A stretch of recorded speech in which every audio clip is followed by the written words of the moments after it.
আজকের পারচেজ কমিটিতে মিটিংয়ে একটু এসে ছিল, বৈচিত্র্য ছিল যে আমরা সার অ্যাজ ইউজুয়াল আমদানি করি, খাবার একটু আমদানি করি। তবে এইবার আজকে কতগুলো খুব ইম্পর্টেন্ট ডিসিশন হয়েছে। আমাদের চিটাগাংয়ের শাহ আমানত এয়ারপোর্টটাকে আপগ্রেড করার জন্য, রানওয়েটার জন্য ওটা আমরা একটা অ্যাপ্রুভ করেছি। ঢাকার এয়ারপোর্টের কন্ট্রোল টাওয়ারটা আরেকটু মডার্নাইজ করার জন্য ওটা একটা অ্যাপ্রুভ করেছি। সো এই দুটো খুব ইম্পর্টেন্ট জিনিস ছিল। আর এমনিতে আর বাকি আপনার অ্যাজ ইউজুয়াল আপনার কিছু অকটেন আনার জন্য, কারণ ইমিডিয়েটলি অকটেনের কিছুটা ইসে আছে, লোকাল সাপ্লাই ছাড়াও কিছুটা বাইরের অকটেনের চাহিদা আছে।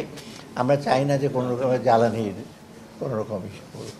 তো সার্বিকভাবে যে কতগুলো আপনার ইম্পর্টেন্ট জিনিসগুলো, আর বাকি কয়েকটা আছে যে আরেকটা খুব ইম্পর্টেন্ট জিনিস, ইলেকশন বডি ক্যামেরা দেওয়া হবে। এটা পুলিশদের জন্য লাগবে 40,000-এর অধিক, যা করে এস্টিমেট করছে ওটা আমরা অ্যাপ্রুভ করেছি এবং ওইটা ইমিডিয়েটলি আনতে হবে। কত টাকা খরচ?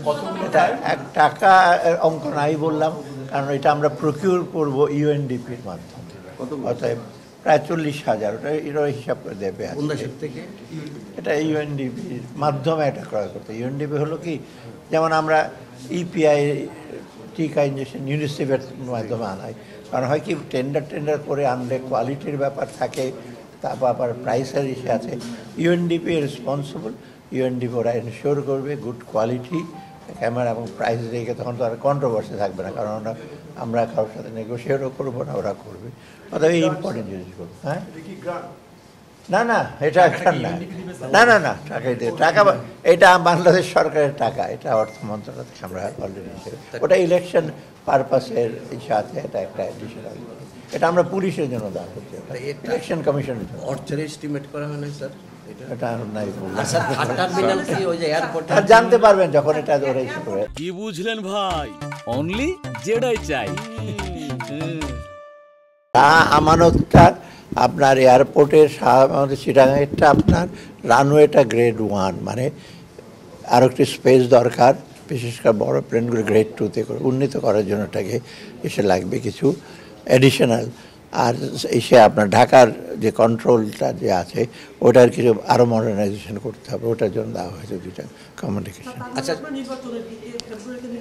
হ্যাঁ, এই তো আজকে বডি ক্যামের জন্য আমরা অ্যাপ্রুভ করলাম, কিসের জন্য? নির্বাচনের জন্যই তো। হ্যাঁ, প্রস্তুতি তো ইলেকশন কমিশন করে, আমাকে জিজ্ঞেস করে প্রস্তুতি তো লাভ না। আর আপনি জিজ্ঞেস করে সরকার, না নির্বাচনের জন্য তো বলা হয়েছে যে ইলেকশন কমিশনে তো একটা বাজেট দেওয়া হয়েছে, আর বাকিগুলো এই যে ক্যামেরার ব্যাপার ওটা ইলেকশন কমিশন বলছে এটা আমাদের দায়িত্ব না, ওরা নিতে চায় না এক্সট্রা, আমরা হোম মিনিস্ট্রি থেকে প্রসেস করছে ইউএনডিপি। তো এই বাজেটগুলো সব দেওয়া হবে, নির্বাচনের জন্য যা যা দরকার সেটার কোনো কমতি হবে না। ইলেকশন কমিশন কত টাকার বাজেট দিয়েছে একটু বলা যায়? এটা আমি ওই ফাইন্যান্স সেক্রেটারিকে জিজ্ঞেস করেছি। হ্যাঁ, না ইউএনডিপি করা হয়েছে এত অল্প সময়ের জন্য, আপনার টেন্ডার করে নানা রকম ঝামেলার সৃষ্টি হবে, জটিলতা, নানা রকম ইস্যু আসবে, কোন পার্টি থেকে নিয়েছি, সব প্রাইভেট সেক্টর তো আনতে হবে, স্বচ্ছতা নিশ্চিত করা। হ্যাঁ, অফকোর্স, কারণ ইউএনডিপি ওরা জানে তো কোন কিছু।